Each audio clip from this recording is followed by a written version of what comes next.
Welcome guys, Jayshree education group में आपका स्वागत है। आज का अपना टॉपिक है heat and temperature. Heat and temperature के अंदर आज अपन स्टडी करेंगे थर्मोडायनेमिक्स के बारे में कि थर्मोडायनेमिक्स क्या है, सिस्टम क्या है और सराउंडिंग क्या है। ठीक है, ओके, तो अपन इसको स्टार्ट करते हैं। थर्मोडायनेमिक्स ऊष्मागतिकी। थर्मोडायनेमिक्स का मतलब होता है ये एक साइंस है, ये एक साइंस है जिसके अंदर अपन हीट और अदर फॉर्म्स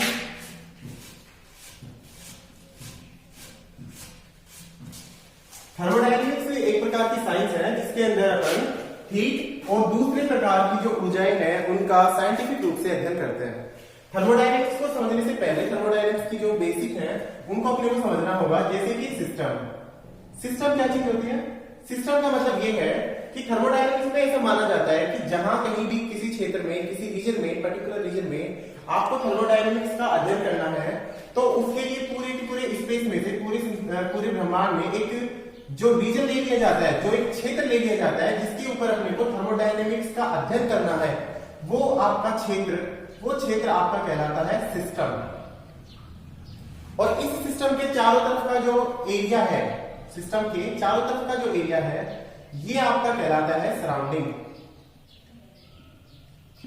तो ये था सिस्टम और सराउंडिंग। सिस्टम और सराउंडिंग के बाद में फिर इसमें आता है थर्मोडायनेमिक इक्विलिब्रियम।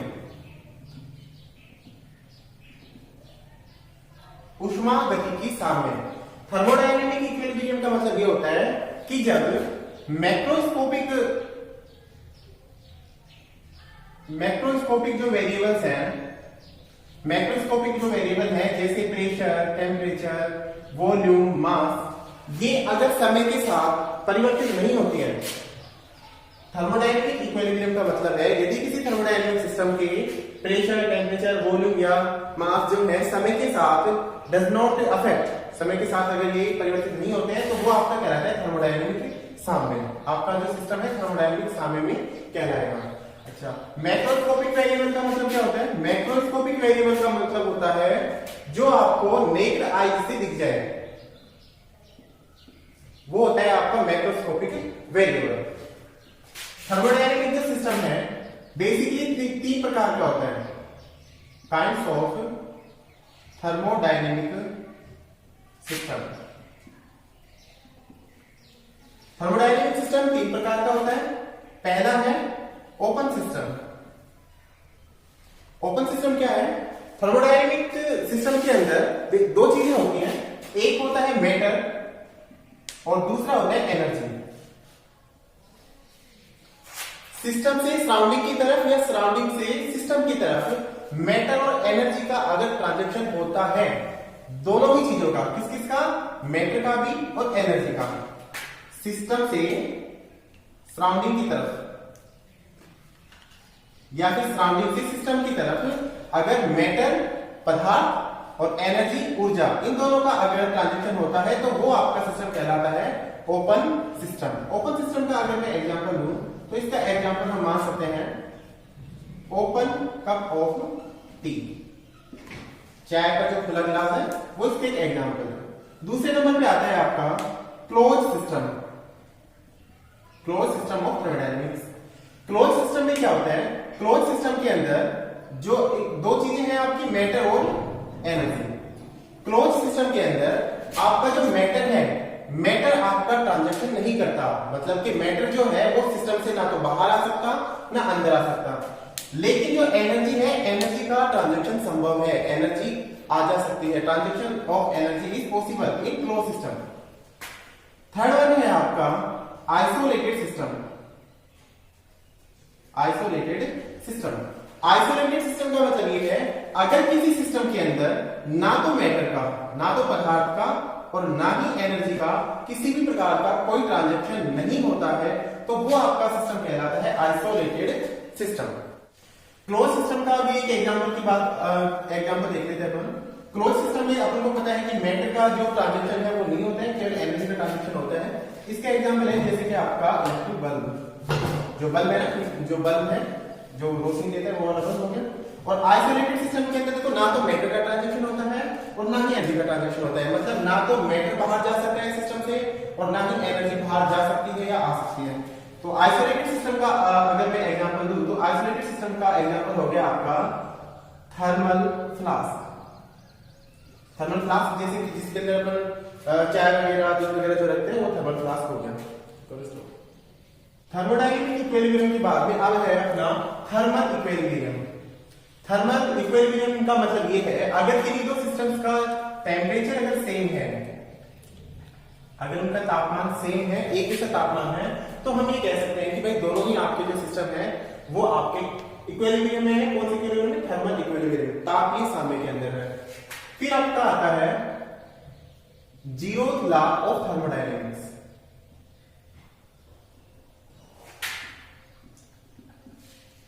ऊष्मागतिकी का शून्यवाद नियम।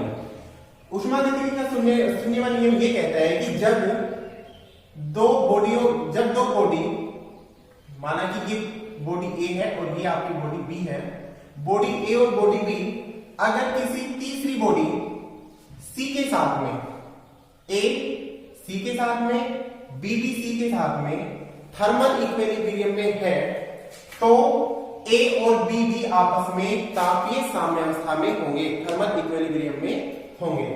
इसका मतलब ये हुआ कि जैसे मान लो मैं एक बॉडी ले लूं जिसका टेम्परेचर है 150, एक दूसरी बॉडी ले लूं जिसका टेम्परेचर मैं मान लेता हूं कितना 50, और एक तीसरी बॉडी में लेता हूं जिसका टेम्परेचर है 120, और इस बॉडी ए और बॉडी बी को मैं आइसोलेटेड कर देता हूं, इधर से ऊष्मा इधर नहीं जाएगी और ना ही इधर से ऊष्मा इधर जाएगी।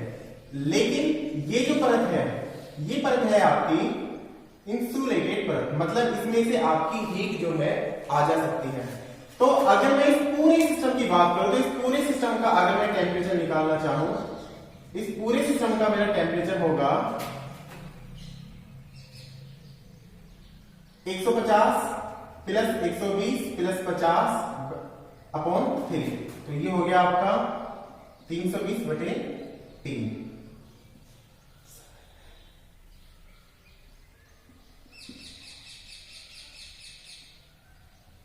Degree Celsius. थर्मोडायनेमिक्स का जो जीरोथ लॉ है ये नियम ये भी कहता है कि अगर आप किन्हीं दो वस्तुओं को आपस में पास पास लेके आओ और दोनों ही वस्तुओं का जो टेम्परेचर है वो अलग अलग है, तो दोनों ही वस्तुएं एक दूसरे से टेम्परेचर का आदान प्रदान करना स्टार्ट कर देती हैं, और ये आदान प्रदान तब तक चलता है जब तक कि वो एक साम्य अवस्था में न आ जाए। हॉटर बॉडी से कूलर बॉडी की तरफ और कूलर बॉडी से हॉटर बॉडी की तरफ हीट का ट्रांजैक्शन होता है। इसके बाद में नेक्स्ट है आपका थर्मल एक्सपेंशन।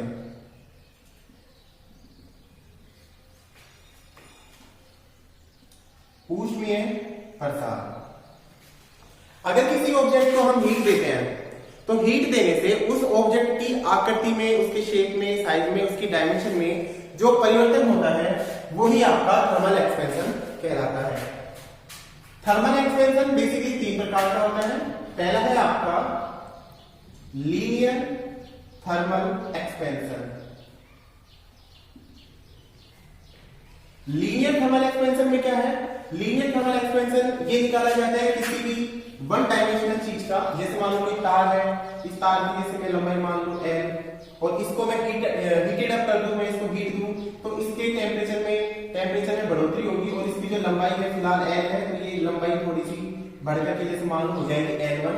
तो इनकी जो लंबाई में जो परिवर्तन आया, पहले जो लंबाई इतनी थी, ये जो परिवर्तन आया, ये परिवर्तन मेरा जैसे डेल्टा L हुआ, तो ये थर्मल एक्सपेंशन की वजह से बढ़ा। लीनियर थर्मल एक्सपेंशन के अंदर जो डेल्टा L है, लंबाई में जो वृद्धि है, ये समानुपाती होती है प्रारंभिक लंबाई के और तापमान के। और अगर मैं समानुपाती का चिन्ह हटाऊं तो del N equal to alpha L del T। यहां पे डेल T का मतलब है तापमान। ये आपका लीनियर थर्मल एक्सपेंशन का फॉर्मूला है। अगर अपना ऑब्जेक्ट है टू डायमेंशनल अगर अपना ऑब्जेक्ट है तो उसके लिए अपने को निकालना पड़ेगा area thermal expansion. Area thermal expansion का डायरेक्ट फॉर्मूला ये होगा delta A is equal to alpha A delta T. यहां पे डेल्टा ए हो गया आपका क्षेत्रफल। जैसे मान लो कि एक रेक्टेंगल है, इस रेक्टेंगल की भुजा है मान लो कि स्मॉल ए और इसका क्षेत्रफल है ए। इसको हीटेड अप किया जाता है, इसको ऊष्मा दी जाती है, तो ऊष्मा देने से जैसे इसका जो एरिया है वो एरिया इंक्रीज हो जाता है। पहले इसका एरिया था ए और इसको ऊष्मा देने के बाद में इसका एरिया हो जाता है कितना A1। तो अगर मैं इसके एरिया में परिवर्तन की बात करूं तो इसका एरिया में परिवर्तन हो जाएगा A1 माइनस ए। ठीक है, तो डेल्टा ए अगर मैं निकालना चाहूं तो डेल्टा ए सेम उसी तरीके से डेल्टा ए बराबर आपका होगा अल्फा ए एरिया और डेल्टा टी। यहां पे इसी प्रकार से अगर मैं बात करूं वॉल्यूम या क्यूबिक थर्मल एक्सपेंशन की,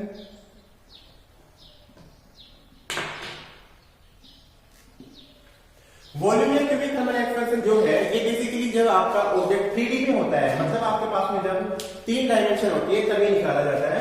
और इसके लिए डायरेक्टली फॉर्मूला होता है डेल्टा बी। डेल्टा बी मतलब change in volume will be equal to alpha B into B delta T.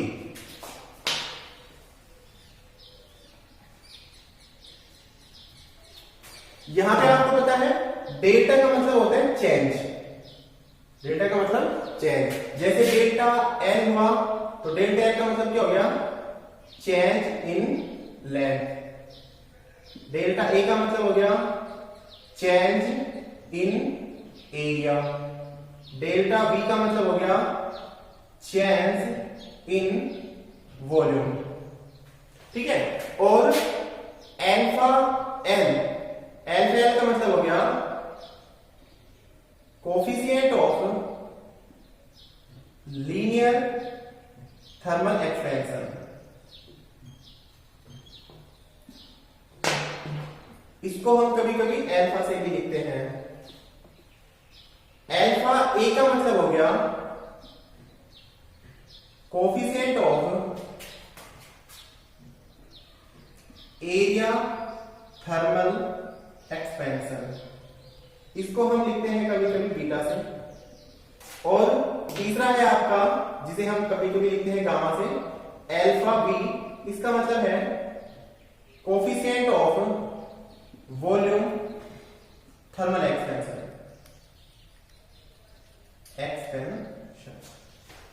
कभी कभी एग्जाम में ये भी पूछ लिया जाता है कि अल्फा बीटा और गामा में क्या संबंध है। मतलब कि coefficient of linear thermal expansion, coefficient of area thermal expansion और coefficient of volume thermal expansion में क्या संबंध है।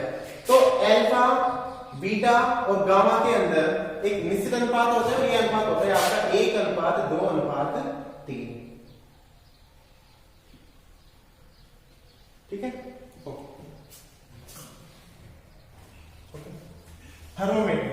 थर्मोमेट्री ये हमको टेम्परेचर के बारे में और टेम्परेचर की मेजरमेंट के बारे में बताते हैं। थर्मोमेट्री एक प्रकार की साइंस है जो टेम्परेचर के बारे में और टेम्परेचर की मेजरमेंट के बारे में अपने को बताती है। थर्मोमेट्री के अंदर एक फॉर्मूला चलता है जो है आपका C/100 F-32/180 R/80 बराबर K-273/100। ये बहुत ही इंपोर्टेंट फॉर्मूला है। इस फॉर्मूले की सहायता से हम टेम्परेचर को एक मापक से दूसरे मापक में चेंज कर सकते हैं। यहां पे C का मतलब हो गया आपका सेल्सियस, F का मतलब होता है फारेनहाइट, R का मतलब है ल्यूमन और K का मतलब है केल्विन। आप सेल्सियस को फारेनहाइट में या फारेनहाइट को ल्यूमन में या ल्यूमन को केल्विन में, इनको आपस में किसी भी तरीके से इंटरचेंज कर सकते हो। तो तो ये आपका बेसिक फॉर्मूला है। एक बार फिर से C/100 is equal to F minus 32 upon 180 is equal to R upon 100 is equal to K minus 273 upon 100। अच्छा, एक स्पेशल नोट के तहत ये भी आप नोट डाउन कर लीजिए।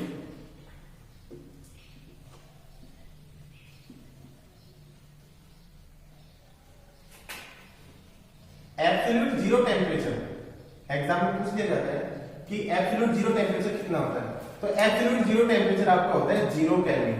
कितना होता है? 0 केल्विन। ठीक है, और जैसे 0 केल्विन है, केल्विन को अगर आप सेल्सियस में चेंज करना चाहो तो ये फॉर्मूला लगा करके चेंज कर सकते हो। Thank you guys. प्लीज अगर आपको वीडियो अच्छा लगा हो तो इस वीडियो को लाइक करें, सब्सक्राइब करें और कमेंट करें।